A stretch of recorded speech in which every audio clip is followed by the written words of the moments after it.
Student good morning. जैसा कि आपको पता है कि कोरोना के कारण जो है लॉकडाउन चल रहा है, इसलिए SD छपार झज्जर के नाम से हमने अपना नया चैनल शुरू किया है जिसमें आप अपने समय का सदुपयोग कर सकते हो। आज हम जो चैप्टर शुरू कर रहे हैं, राजा किसान और नगर, आरंभिक राज्य और अर्थव्यवस्थाएं। इसमें उन्होंने जो है भारतीय उपमहाद्वीप के बारे में बहुत ही उल्लेखनीय परिवर्तन बताए हैं कि किस प्रकार इस सभ्यता में परिवर्तन हुए हैं। जैसे सिंधु घाटी का पतन हुआ, उसके बाद सिंधु नदी और उसकी उपनदियों में ऋग्वेद की रचना हुई। इतिहास को जानने का जो बहुत ही बहुमूल्य हमारा स्रोत है। इन्होंने बहुत ही अनेक कृषक बस्तियां अस्तित्व में आई। इसी कारण जो है दक्षिण का पठार, दक्षिण भारत की चराह बस्तियां हमारे अस्तित्व में आई। और उस समय जो है शवों को कब्रों में दफनाया जाता था, कब्रों को बड़े बड़े पत्थरों से घेरा जाता था। इन्हें हम महापाषाण कहा जाता है। इसके साथ साथ हमें लोहे के उपकरण, हथियारों को भी जो है हथियारों को भी रखा जाता था, क्योंकि इससे सामाजिक जो है परिवर्तन एक उच्च घराना और नीच घराने में अंतर स्पष्ट करता है। फिर भी 6वीं शताब्दी को हम परिवर्तन काल कह सकते हैं, अर्थात उत्तर भारत में बड़े बड़े राज्यों में विभाजित किया गया। और जो बड़े राज्य थे उस समय हम उनको महाजनपद कहते हैं। अर्थात महाजनपद दो प्रकार के होते हैं, कुछ तो राजतंत्रीय सरकार की स्थापना करते हैं, कुछ गणतंत्र। राजतंत्र में राजा ही सर्वेसर्वा होता है और वो पैतृक आधार पर होता है। गणतंत्र में ऐसा नहीं होता है, क्योंकि गणतंत्र में राजा के पास उतनी शक्तियाँ नहीं होती जितनी राजतंत्र में होती हैं। इसी प्रकार जो है परिवर्तन के कारण हाँ, सबसे पहले बिम्बसार, उसका पुत्र अजातशत्रु ने बहुत ही महत्वपूर्ण भूमिका निभाई। और उसके पश्चात मौर्य वंश ने अपना भारतीय इतिहास में अत्यंत महत्वपूर्ण घटना। मौर्य वंश के पतन के पश्चात पुनः राजनीतिक अस्थिरता का वातावरण उत्पन्न हो गया, अर्थात उत्तर व दक्षिण भारत के छोटे छोटे राजवंश हो गए।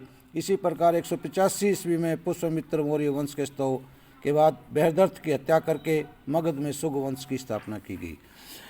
इसमें जो 16 महाजनपद दिखाए गए हैं और वो बड़े राज्य स्थापित किए गए हैं जिनको हम महाजनपद कह सकते हैं। उनकी अपनी राजधानियाँ होती थी, उनका अपना कुल होता था, उनकी अपनी जनजातियाँ होती थी। जो 16 महाजन हैं वो इस प्रकार बताए गए हैं: अंग, मगध, वज्जी, मल्ल, काशी, कौशल, वत्स, चेदी, कुरु, पांचाल, सूरसेन, मत्स्य, अवनति, अश्मक, गंधार और कंबोज। इसमें हम आगे देखते हैं महाजनपदों के विशिष्ट अभिलक्षण, जो कि इसमें सभी शक्तियां राजा के हाथ में होती थी, जिन्हें हम राजतंत्र कह सकते हैं। और राजा की असीम शक्तियां होती थी, उसके मुख से निकला प्रत्येक शब्द कानून कहलाता था। कोई भी व्यक्ति उसकी आज्ञा का उल्लंघन करने का साहस नहीं करता था। बड़े बड़े महल, बड़े बड़े शान शौकत के साथ रहते थे, भव्य दरबार होते थे। राजा राजसूय वाजपेयी अश्वमेध नामक यज्ञ करवाते थे।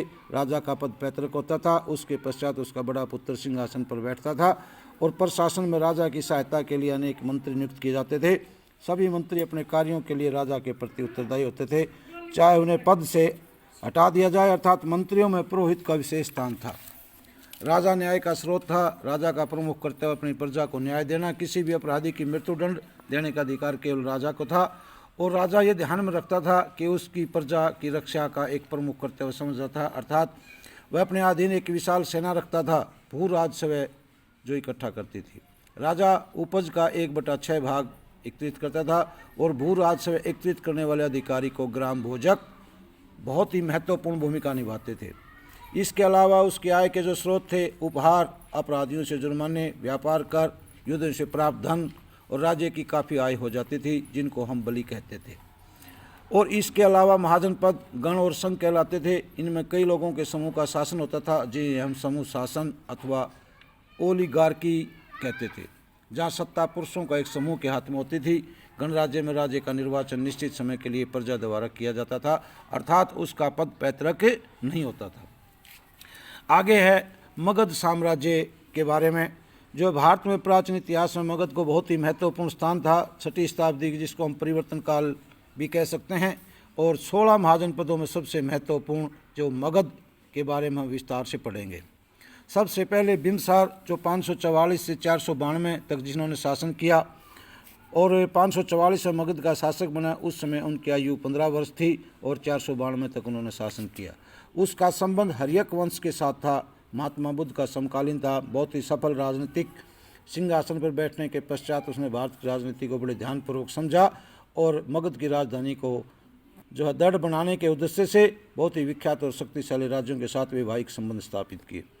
सबसे पहले कौशल नरेश प्रश्नचित की बहन कौशल देवी के साथ विवाह किया और दहेज में उसने काशी नामक शहर दिया गया। अर्थात काशी से 1 लाख रुपए वार्षिक कर की जो है इनकम होती थी। और उसकी चौथी रानी विदे राज्य की राजकुमारी वासवी थी। अर्थात उसने वैवाहिक संबंध के द्वारा मगध साम्राज्य को बहुत ही शक्तिशाली बनाया गया। बिम्बसार एक सफल योद्धा था और अंग के शासक ने बिम्बसार के पिता को पराजित किया। इस अपमान का बदला लेने के लिए बिम्बसार ने अंग राज्य पर आक्रमण करके और अंग के शासन को ब्रह्मदत्त की कड़ी पराजय हुई। अर्थात बिम्बसार ने अगध को मगध साम्राज्य में मिला लिया गया। बिम्बसार ने राजगा अथवा राजगीर को अपनी राजधानी बनाया गया और इसका कार्य महागोविंदा ने किया गया। अर्थात 5वें पर्वतों से घिरी हुई थी।